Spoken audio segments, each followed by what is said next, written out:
So many of us have heard the term be present or stay in the now. But what does that really mean? Many individuals talk about meditation as a tool to become present. But from a scientific point of view, I want to offer you a new way to understand what it means to be fully present and how you can use your meditation practice to transcend your body, your environment, and time in order to reach the sweet spot of the generous present moment. Let's start with the first question. What does the word meditation mean? Now, the word meditation, if you research the symbol in Tibetan, the word literally means to become familiar with. So think about this. Many people quit in their meditation practice because they don't think they can control their mind. Every time you work on overcoming some aspect of your old personality, there's a liberation of energy. And we've measured this on students all around the world because as they keep returning the body back into the present moment, the body is the servant to the mind, and just like training any animal, sooner or later it's going to acquiesce. And when it does, there is a liberation of energy. And that's available energy for you to use to heal. That's available energy for you to begin to create a new future. Now, the purpose of meditation is to get beyond your analytical mind. Now, it separates your conscious mind from your subconscious mind is your analytical mind. When you're born, you're totally subconscious mind.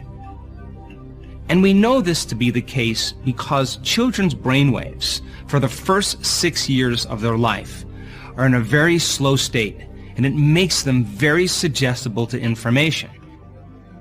In fact, they have no analytical facilities, so all the information that they're exposed to goes into their subconscious mind unedited. For example, big boys don't cry. Little girls should be seen and not heard. Money is the root of all evil. And when children listen to this information without analyzing it, it begins to lay the foundation of who they will become later on in their life, subconsciously.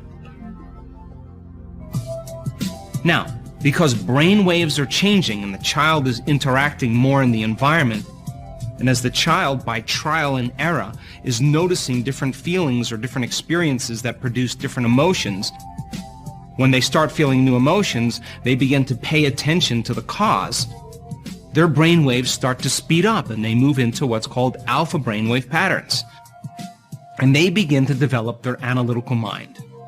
Now, the analytical mind is exactly what separates the conscious mind from the subconscious mind.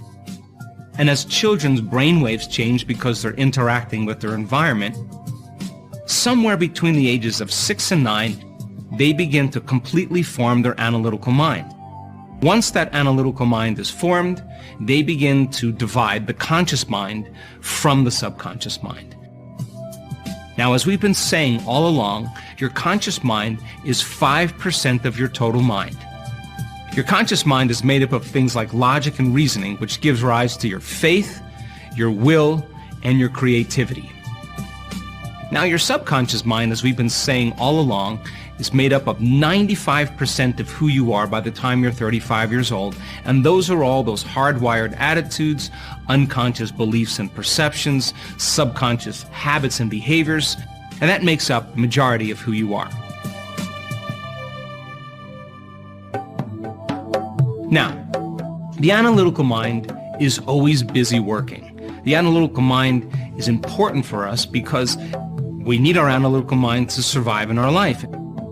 And because the brain is divided in half, the analytical mind is always weighing past against future, right against wrong, known against unknown. And because the division of the brain allows us to navigate with our analytical mind in our lives, we need it. We need our analytical mind when we're learning new things. We need our analytical mind when we're navigating in our life ethically.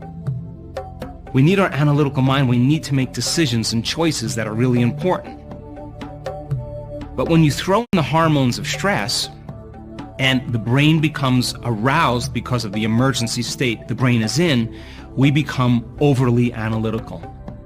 When people are analyzing their lives within some disturbing emotion that are derived from the hormones of stress, and those emotions are familiar emotions from the past, by thinking in the box of the past, they drive their brain further into a more aroused state. And they're moving further away from moving into those subconscious states where they can begin to make change.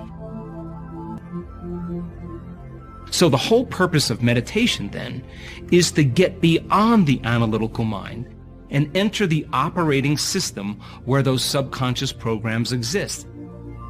So then we can begin to take limited beliefs, unconscious habits and behaviors, and begin to reprogram them, become more self-serving or more effective.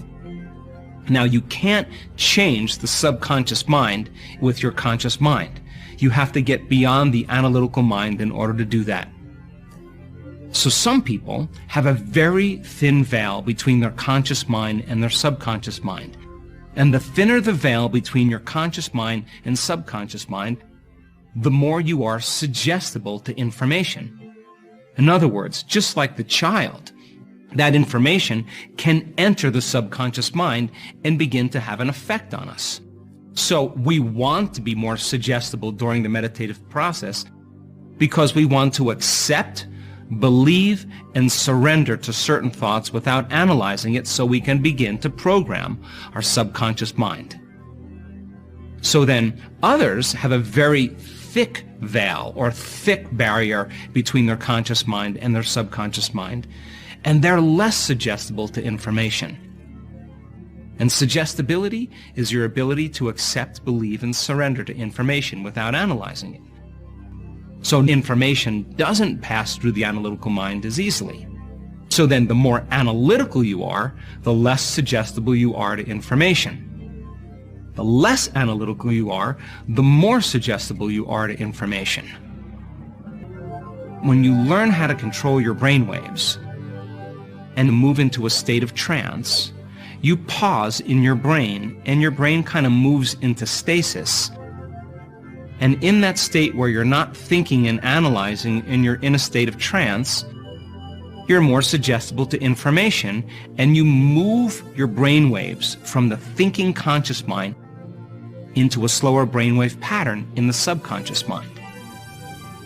It also makes sense that as you increase your brainwaves, you're all of a sudden increasing your analytical facilities because you're thinking and analyzing more, and your brain is less trance, and you're less suggestible to information.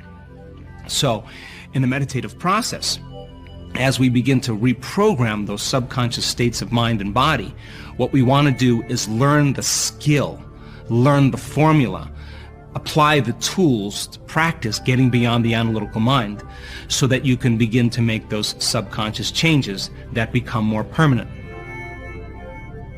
So when you're living in a subconscious program, just like a program on your computer, the moment you press play or start, it runs automatically.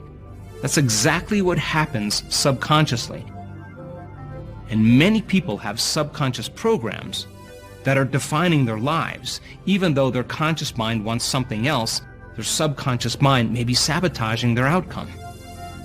So then we have to begin to reprogram that subconscious mind and begin to write a new program.